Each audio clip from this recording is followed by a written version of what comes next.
Finished the primer in the garage. I did the first 24 inches out on the ceiling as well, and it looks pretty good. So now it's time to start building the cabinets. I ended up redesigning some of my stuff. If I'm smart enough, I'll try and put it on the screen and do a voiceover explaining it. Alright guys, so here's the SketchUp model drew up and designed. There's going to be a few changes to how this actually looks in real life. Like one of them is the drawers, and the other change is the door style. I'm actually not going to be doing shaker style doors on these. I changed my mind in the real world. Obviously the computer screens are just models that I brought in, so it's not exactly how it's going to be designed, but more or less this is what it's going to look like. It kind of gives you an idea of what I'm building. And I did model the entire garage, so all of the equipment and stuff you see in there is what I'm really going to be putting in. It's fairly accurate to what I actually own. So anyways, that gives you an idea of what I'm building. Let's get back to the video. So let me take you guys out back and show you my current setup. Since I don't have the space in my garage, I do all of my table saw work outside. I have my Bora Centipede 4x8 set up out here, my Metabo 10-inch table saw, my Rigid for dust collection with, I can't remember the brand, but that's for like my track saw. And then I just connect to this hose whenever I want to run the table saw. And then I have this table set up where I set up my power tools to keep everything over there. Because what I used to do is I would set all my tools on there, and then I couldn't move the board anywhere because there was so much crap. So then I had to take all my tools off and then put those somewhere so that I could take the wood off, run it through the table saw, or whatever. You know, it was just a big pain in the neck. So I think this two table setup is kind of can work for me. So yeah, I put all my dimensions into Cut List Optimizer, and if I'm smart enough, I'll throw that on the screen and I'll show you guys what that is. Alright guys, so here is Cut List Optimizer, and what this does is it does exactly what it says. It optimizes your sheet goods in the most efficient way possible to give you the least amount of waste for all of the dimensions and parts that you need to cut.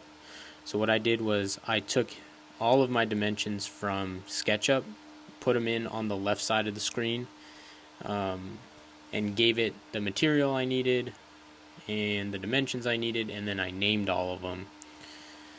You can do that within SketchUp with a downloadable, like I forget what they call them, but you can like download it into SketchUp.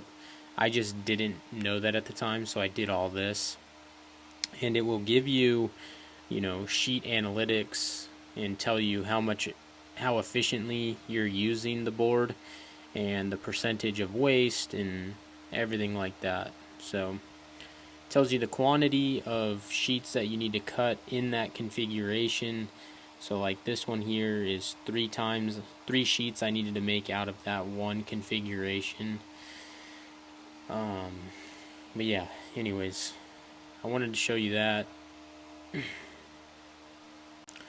And one of the added features that I do enjoy about it is you can see what sheet your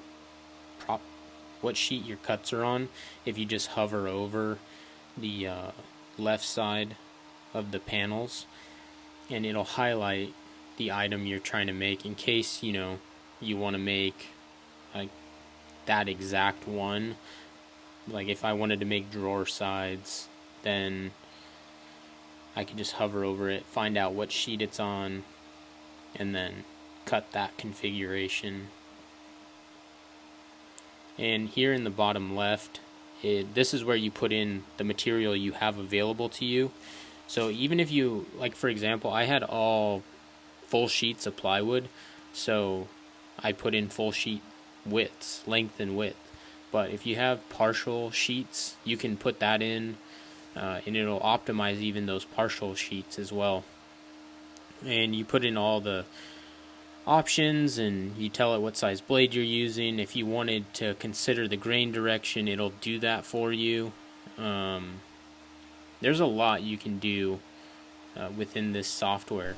And now I get to work, and all I do is take that cut list configuration and track saw it into smaller, more manageable pieces, and then run it through the table saw. And I think I did that for about 18 sheets. Now I'm taking them, putting them in the garage, because I'm gonna plan to like cut all my stuff, organize it, and then assemble it later. The other thing I have to do is cut dados for my LED lights. That takes time. I'm not gonna set up the dado blade for a couple of pieces and do all of my dados at the same time, because they all need to be the same size. So we're gonna keep pushing. This is what I've gotten done for the day. I'm gonna call it a night right now. I think this is 4 or 5 sheets of plywood. This is gonna be a 24 by 24 cabinet. That is one side of my drawers. That's the top and bottom of the upper cabinet. And then 2 more 24 by 24s. Obviously they're gonna turn this way, but this is basically the layout right here. Kind of start to see the vision now. And now I basically skipped all of the cutting and all of the assembly of this, but it was the most boring content I had ever recorded. It was literally just me working on the table saw over and over and over again, and then pre-drill, pre-drill, pre-drill, and everything like that. So I pretty much skipped all of that and went straight into the assembly, because this is where it got more entertaining. And you'll see me using this vehicle jack to kind of jack it up. And what I ended up doing was I made like a platform for them to sit on, but because the garage concrete slopes out towards the garage doors, I couldn't really do that for all of them. They all kind of needed their own unique platform. So the jack was a good option because it allowed me to jack it up just a little miscellaneous bit to hold it up, because I do all this work pretty much by myself, and when I can't do something 100% on my own, I might, call my wife for assistance of like holding something or whatever. But for the most part, I'm doing this by myself. You can kind of see that I shimmed the wall as needed, because it wasn't perfect. And then threw up a ledger board for this upper cabinet, and using clamps and my 6-foot levels, 2-foot levels, just to kind of make sure that everything was running right. If you've ever installed cabinets, you know that when it comes to putting doors on, if they're not perfect and square and everything like that, you're going to have a real tough time making them look good and function right. But this is probably getting pretty boring again, so I'm just going to fast forward and show you what we got going on. This is a 24 by 24, 6 foot by 18, 24 by 24, 24 by 24, 22 by 27, and then this is a 13 by 7.5 foot shoe rack. The shoe rack is that deep because of my boots, and then we just went up to match the top of those cabinets. So the cabinets overall is 7.5 foot tall. I was originally going to only build them at 6 foot because of the garage door, but I ended up changing my mind and went all the way up. And then I'm probably going to end up putting like a piece of crown molding of some sort up top to close up the gap. And I do still have to make this corner cabinet. I don't plan to make this corner cabinet all the way inside. I'm planning to only have it out, I don't know, 6 or 8 inches, 6 to 10 inches. Because this pathway is only like 14 inches or something like that. So there's no way for me to like comfortably reach all the way to the back. And once I have doors on this, doors here, I would want a door here, but I'm not going to be able to put a door.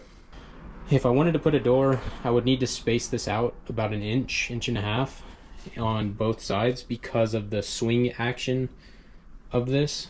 So I opted for not putting a cabinet back here, and it's probably going to end up being like a knick-knack, maybe a chemical storage or something. I don't know yet. This right here will get a countertop eventually.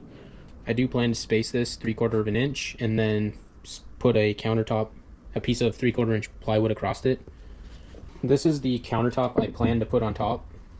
This is a Durasin composite countertop that looks like stone.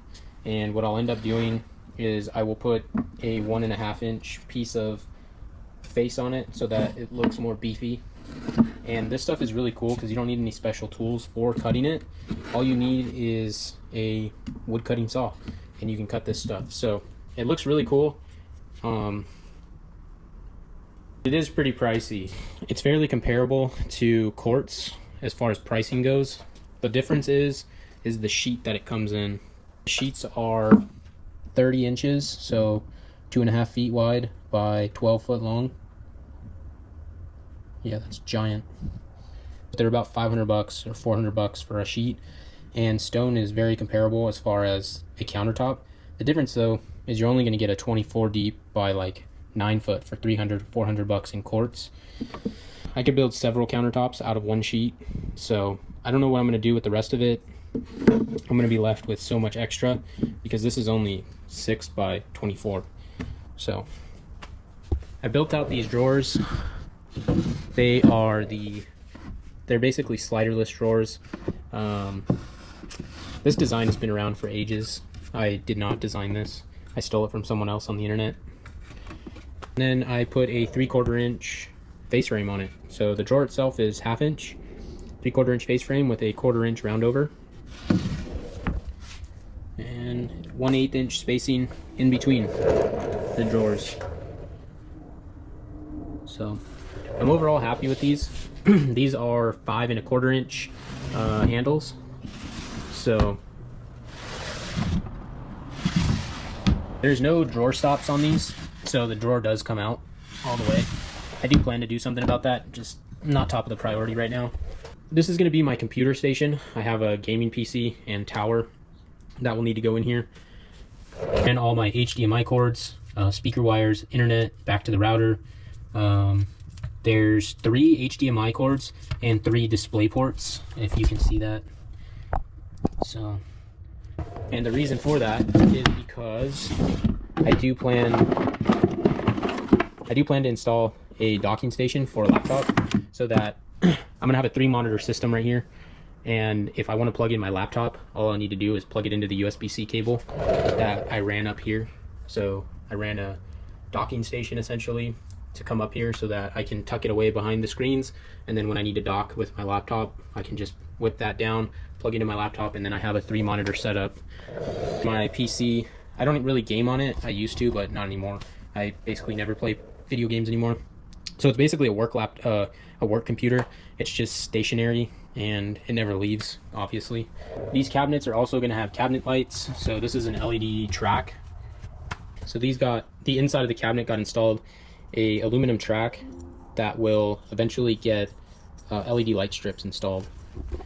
And here's how I have a hole drilled right here for the wiring that gets covered by the diffuser cover. And this is going to be the LED driver that will be plugged in here, and then I will fasten it to here, drill a hole for the wiring to come up, and it'll all be spliced underneath the cabinet down here so that you can't see anything. I do plan to put toe kicks on this eventually.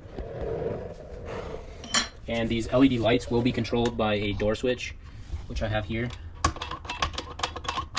I might have to relocate this a little further back. I think that this might affect the way the door closes, so TBD on that. My next step is going to be building doors. This one obviously is only going to go below the garage door so that it can actually open.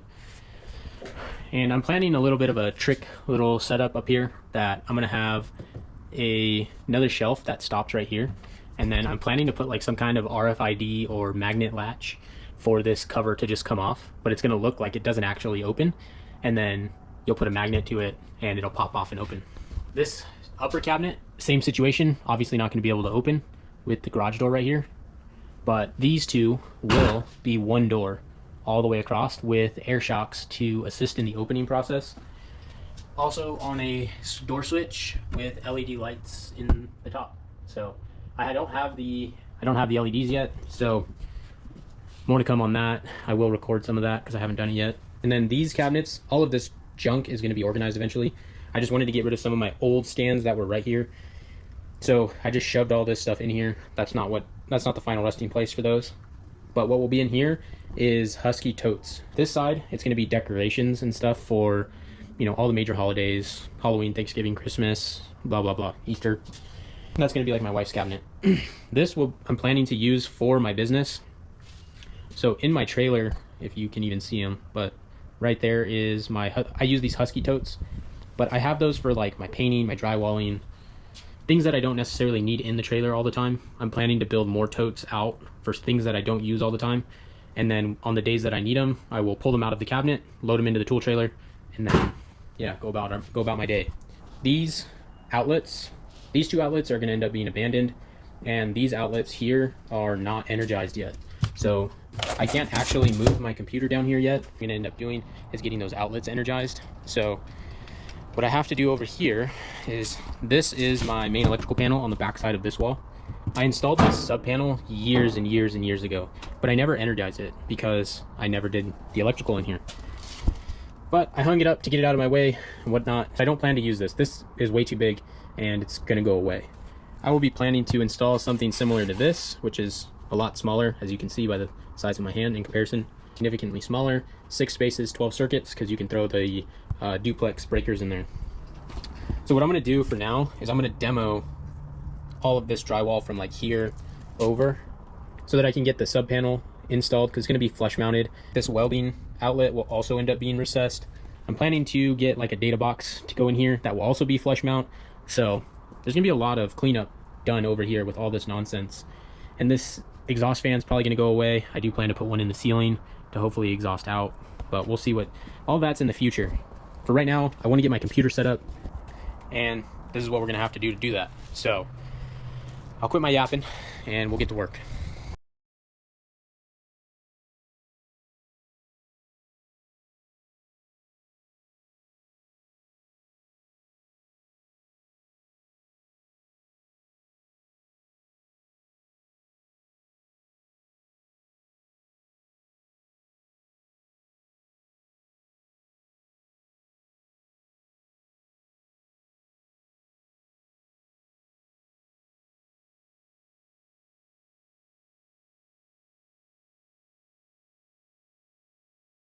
Alright, well, now that I stopped sneezing, this is good enough for what I need to do right now. The sub panel is going to go right here. I'm going to take the feeders in through the bottom of the panel. But I have other things to do today. I'll probably be wearing something different in the rest of this video. And I just picked up a sub panel today. It's a little bigger than I wanted, but the one I actually wanted wasn't in stock, and I didn't want to have to wait, special order, yada yada. You get the point. So I'm going to install it.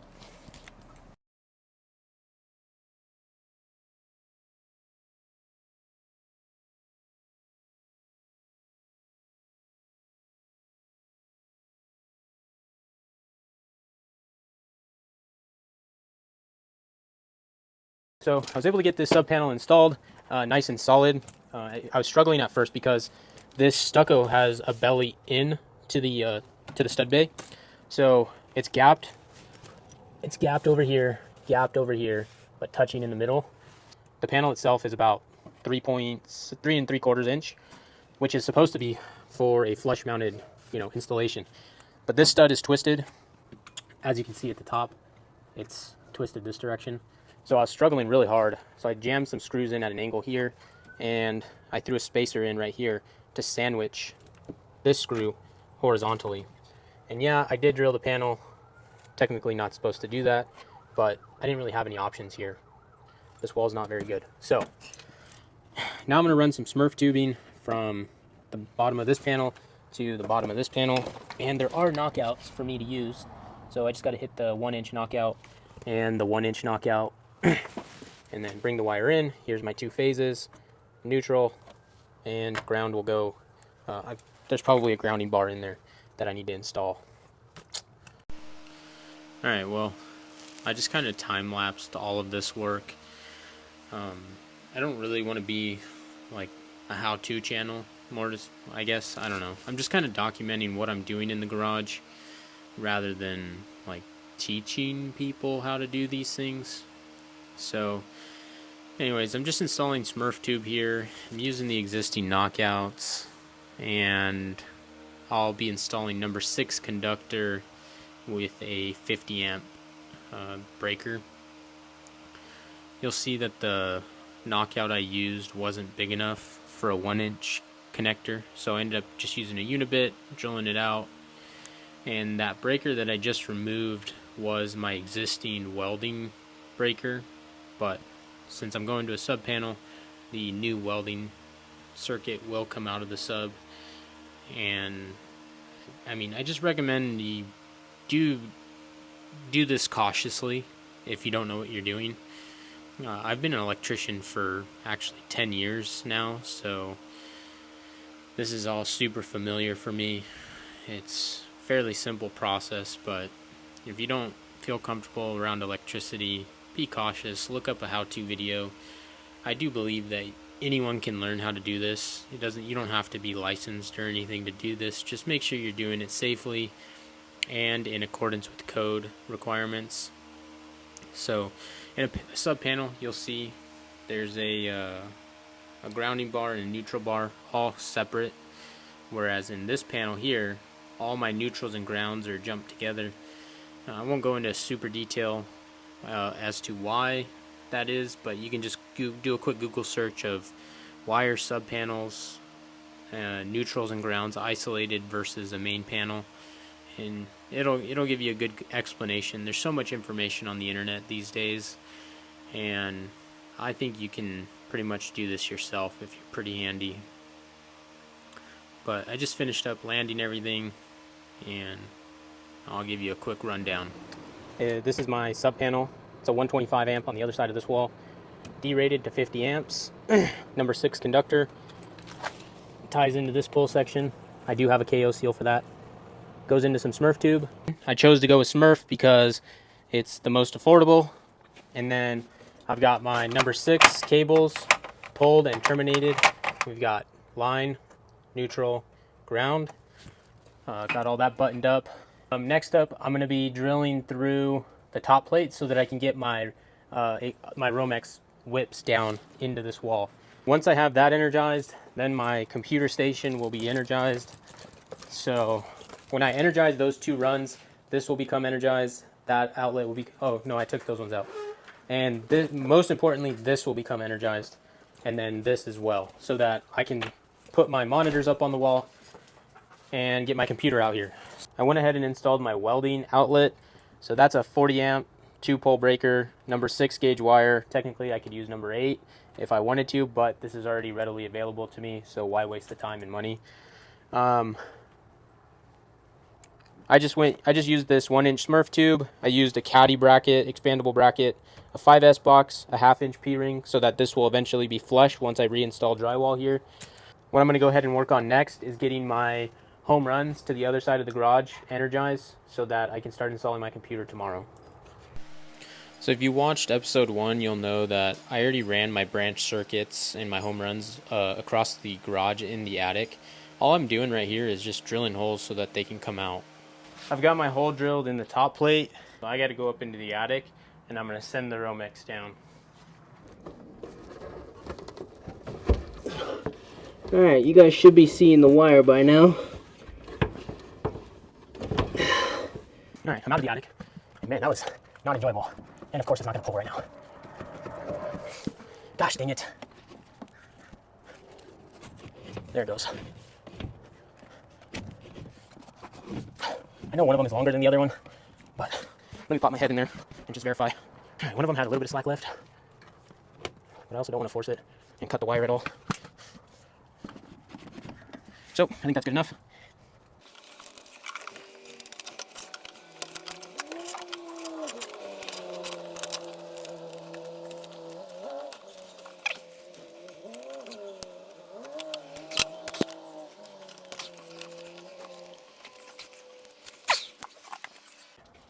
So I got this wired up. Let me show you what it looks like.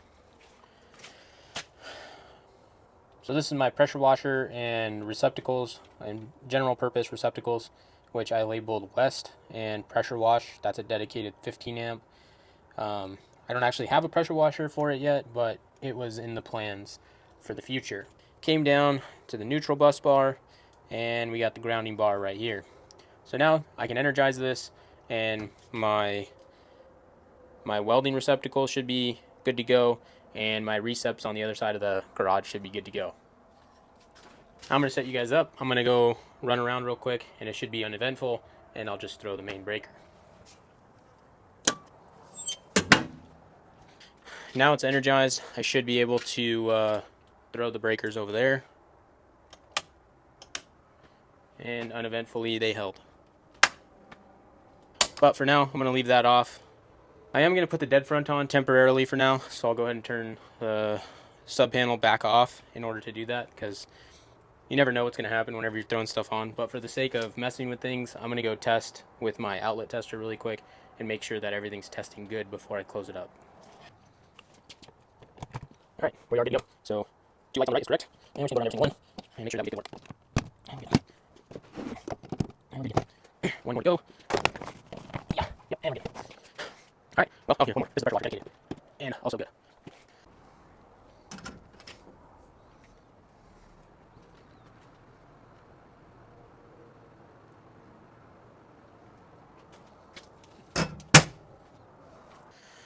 Well, I think that's going to conclude episode number 2. I'm going to keep working on this. I'll probably do doors, countertop, and my office setup in the next episode. So, yeah, like, subscribe, and come back for more.